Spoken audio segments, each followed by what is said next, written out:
That's the kingdom. This is non-reality. This is reality.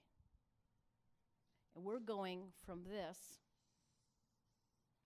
back to the kingdom of God. That's where we're headed.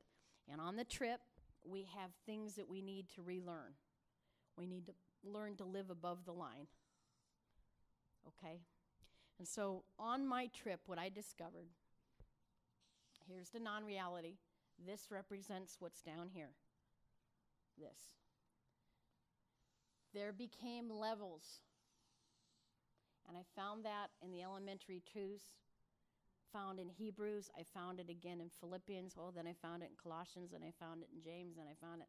And I realized, every book in the New Testament shows you the levels, if you can see what the levels look like.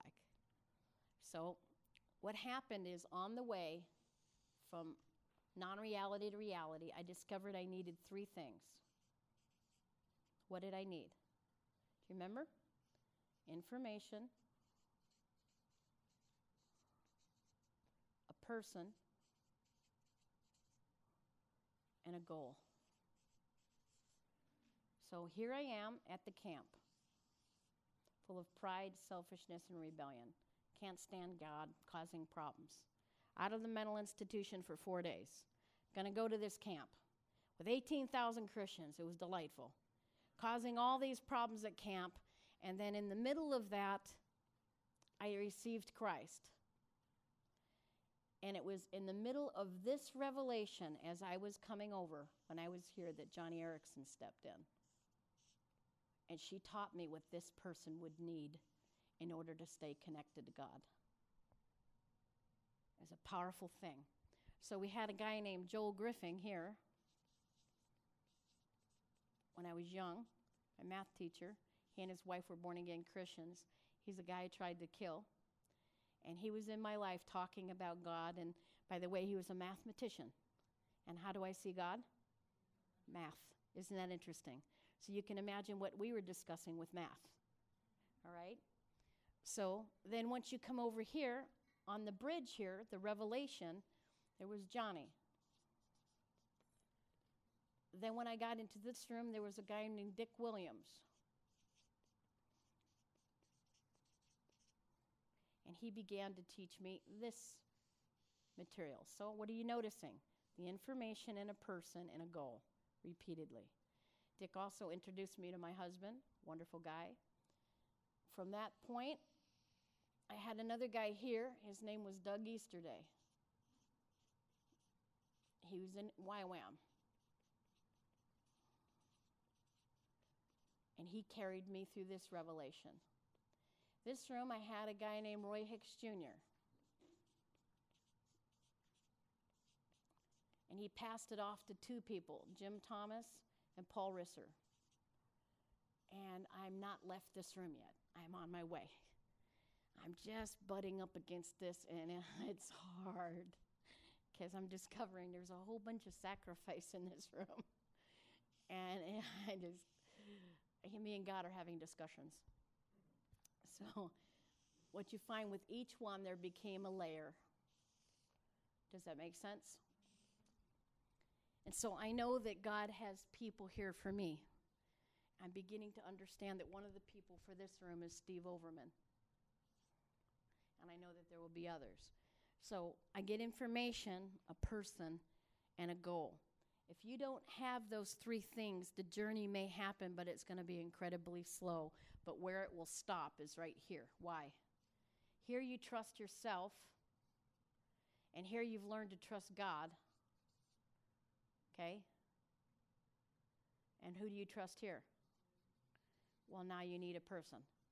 And the leader's job is not to be God for you. The leader's job is to go to God on your behalf. And as you see this, the revelation you get is, I can do the same. And the mentoring system is designed to almost force you to see it. By functioning in it, pretty soon it's just, I get it.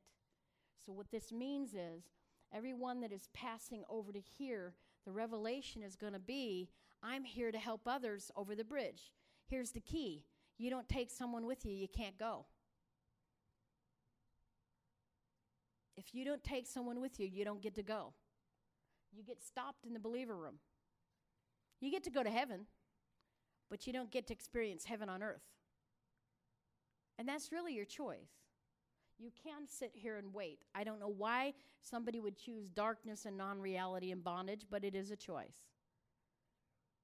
So, but if you're going to go from here to here, it requires that you have a leader that loves you enough to go to God on your behalf and make sure that you get the information you need. And stays with you, because leadership is taught until it's caught. And as they teach and teach and teach, at some point, you're going to have a revelation that will bring you here. Does that make sense? And when you get here, your next goal will be, how do I help them? That becomes the revelation. Now that I'm here, I can help others over. You ought to be teaching by now. Who is he talking to? He was talking to the people in the follower room. But you need the elementary teachings. You need this data still. Because you haven't got this and you haven't put it to use, guess what? You're not able to teach. Okay? So in my life, what was very important to me was not just the information. And there are books and programs all over the place. What's important is the people that will stand with you and say, forget about me, I love you. I had nothing to offer this man. Absolutely nothing but a knife in his back, literally. But he just chose, he and his wife stuck to me and loved me like crazy. To the point that 35 years later, I didn't even remember him. He remembered me. Flew to Rome as quickly as they could get there when they found out where I was. Okay? This guy I just came in touch with, and I've looked back now 15 years ago at where I was, and he was blessed shocked. He's an incredible prophet. He sings songs of prophecy to people that are amazing. Okay? Johnny Erickson was the one in between that helped me through the revelation of trusting God. Doug Easterday helped me through the revelation of understanding that leaders can be trusted. And why? By leaning on God. Then I was ready for Roy and Jim Thomas, and you see what I'm saying? And so I've been very blessed that I've had very godly people, and although none of them knew each other, what's really funny is now Jim Thomas has met Dick Williams and Joel Griffin. They're all talking and giggling. Oh, yeah, I know when I had her. But they're having fun with, look at how she's grown.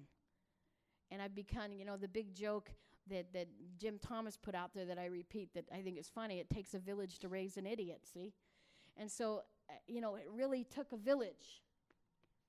Well, the church is the village. It's going to take the village to help the people. And so I'm confident there will be a list of people in here that will be helping me. I'm not sure who's going to help me with this one. I'm just struggling with this right here, and that is that you die totally to yourself and you serve. That's a killer. I'm on the airplane, so this is dying. Forget it! Let them go to hell. I don't care. That's what comes out of my cute little soul. But they're wondering why God isn't bumping me up to business yet. Okay, open up to your agendas then. So you're going to find that I'm going to repeat and repeat when I come back through the system over and over what we're doing. If you look on the agenda, we have special announcements, don't have any. Okay, education, and that's what we're going to go through now. Then we have accountability, all right? And that's a discussion of reality versus non-reality. And then we should have the homework from Bridgework 2. Who did their homework? Okay? Those that did your homework,